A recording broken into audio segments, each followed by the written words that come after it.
Somewhere in Africa, 200,000 years ago, a human ate a plant that made the world spin.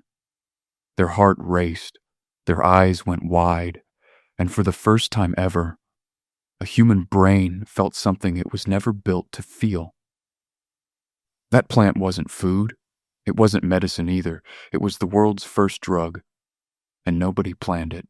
Today, drugs are a multi-billion-dollar industry. Coffee, alcohol, tobacco, painkillers, half the planet uses something every single day. But none of it started in a lab.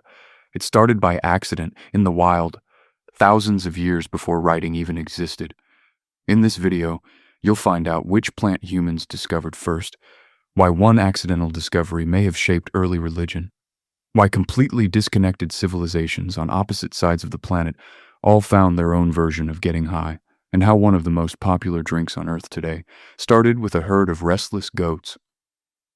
So how does an animal with zero chemistry knowledge find a drug? Simple. Hunger. Early humans ate everything.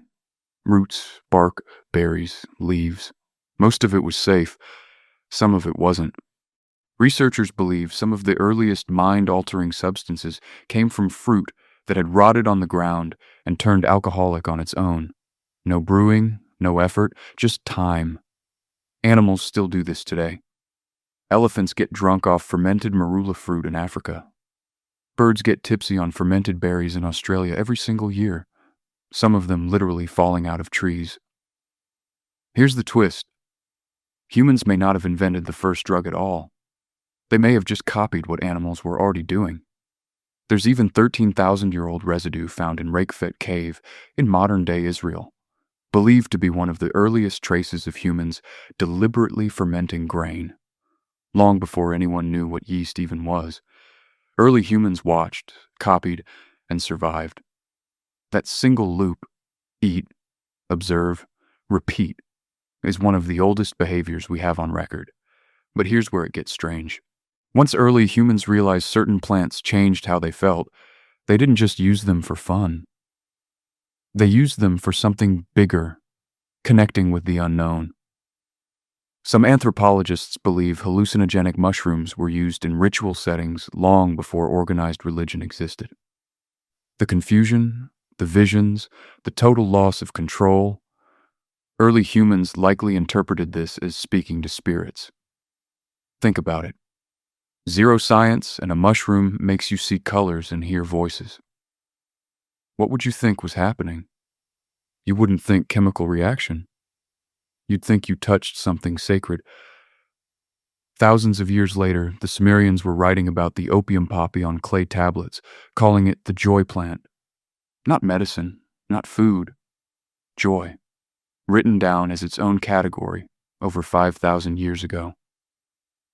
This is one theory researchers use to explain why so many ancient cultures, completely disconnected from each other, independently built rituals around plants that altered the mind. Same effects, same conclusion. Something beyond us must be real. Now here's the part that really should surprise you. This didn't happen just once. It happened over and over in places that had zero contact with each other.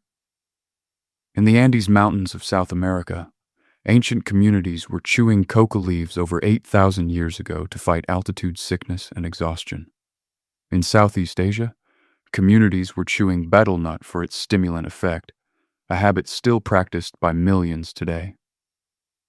In the Americas, tobacco was being grown and used in rituals long before Europeans ever set foot there.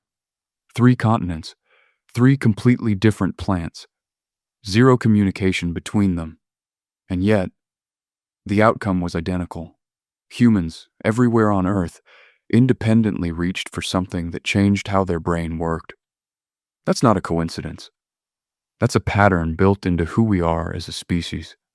And it's not just plants that got discovered by accident.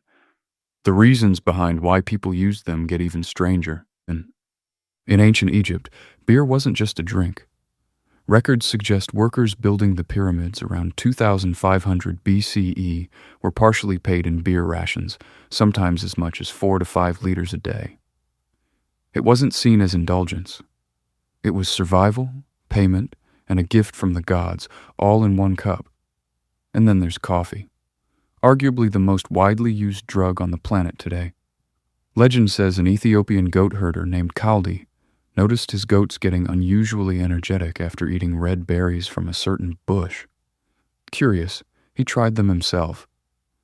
Centuries later, that same plant would fuel empires, wars, and eventually, your Monday morning.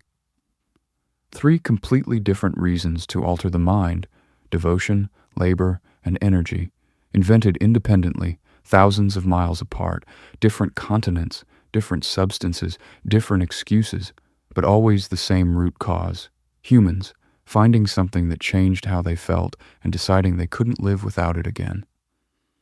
And here's the detail that changes everything. Some researchers believe this early plant use didn't just create rituals, it may have shaped early social bonding itself.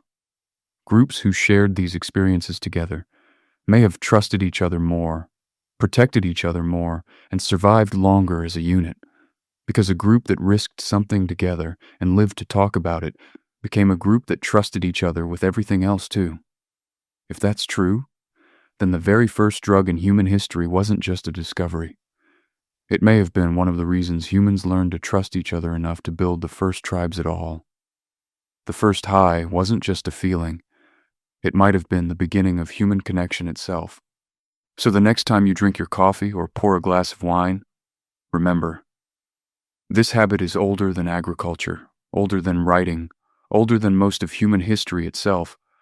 From frozen caves to pyramid construction sites to goat pastures in Ethiopia, the story keeps repeating itself. It started with one curious human, one strange plant, and a moment that quietly changed how our entire species connected with each other. So here's my question for you. If you were that first human, and that plant made you feel something no one had ever felt before, would you have told anyone? Or would you have kept it to yourself? Let me know below.